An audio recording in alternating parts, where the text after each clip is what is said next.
SOP penata-laksanaan fraktur yang bertujuan tentang sebagai pedoman dalam penata-laksanaan fraktur. Yang kedua, uraian lingkup pasien layanan 24 jam di rumah sakit yang menderita fraktur.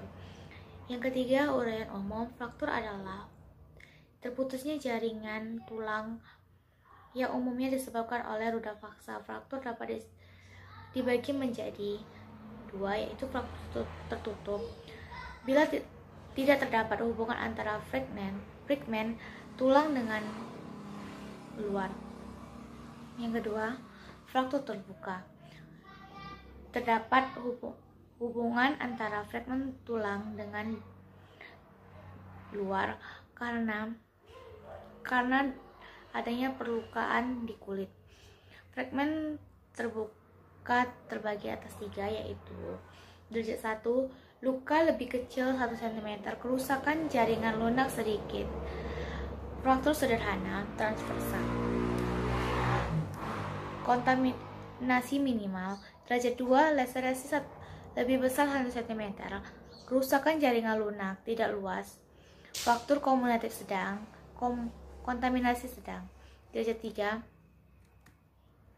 terjadi kerusakan jaringan lunak yang luas, meliputi struktur kulit, otot, dan neurovaskular, serta kontaminasi derajat tinggi. Yang dimana kita memasuki prosedur, yaitu anamnesis. Tanyakan riwayat trauma kepada pasien. Riwayat trauma, tanyakan kapan terjadinya, di mana terjadinya, jenis berat ringannya trauma, arah trauma, dan posisi pasien atau ekstremitas yang bersangkutan. Tanyakan pula lokasi nyeri dan gangguan fungsi yang bersangkutan.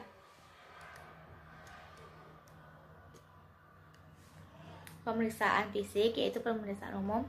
Cari kemungkinan komplikasi umum seperti shock pada fraktur multiple, fraktur pelvis, fraktur terbuka, tanda-tanda sepsis pada fraktur terbuka yang mengalami infeksi.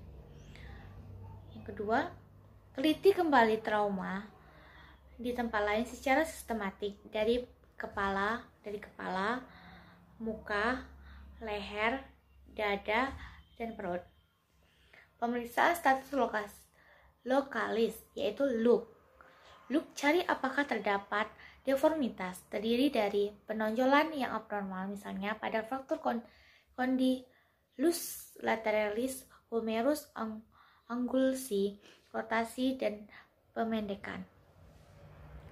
Yang kedua, punctio leasa atau hilangnya fungsi, misalnya pada fraktur crucis tidak dapat berjalan.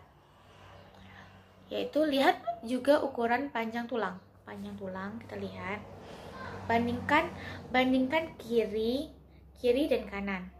Misalnya pada tungkai bawah meliputi afferent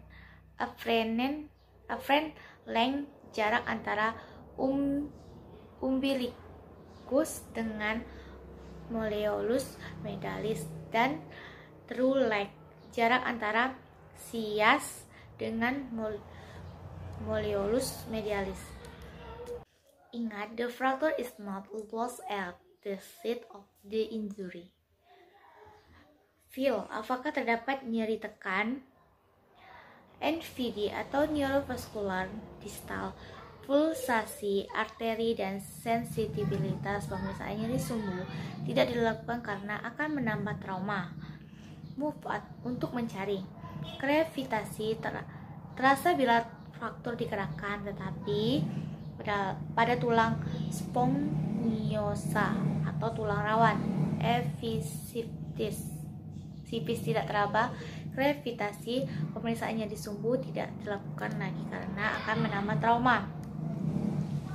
Nyeri bila digerakkan, baik pada gerak aktif maupun pasif.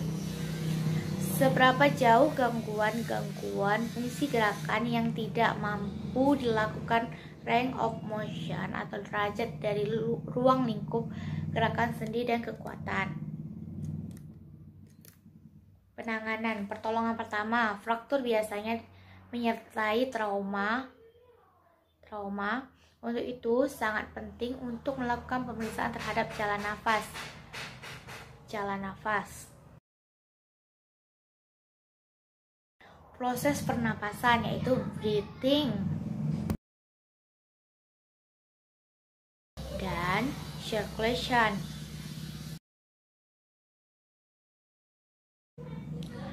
Apakah terjadi shock atau tidak dipastikan airway lancar. Jika ada luka, tutup dengan bahan steril. Hentikan pendarahan dengan menekan bagian berdarah secara lokal. Berikan obat anti nyeri yang kuat. Jika terjadi trauma pada leher atau tulang belakang, prevensi gerakan fleksi untuk menghindari kerusakan medula spinalis. Lakukan pemindaian jika patah tulang. Prevensi gerakan ekstremitas tersebut. Golden period 1-6 jam. Bila lebih dari 6 jam, komplikasi infeksi semakin besar. Lakukan anamnesis dan pemeriksaan fisik secara cepat, singkat, dan lengkap. Kemudian lakukan foto radiologis. Jika tidak, rujuk ke rumah sakit.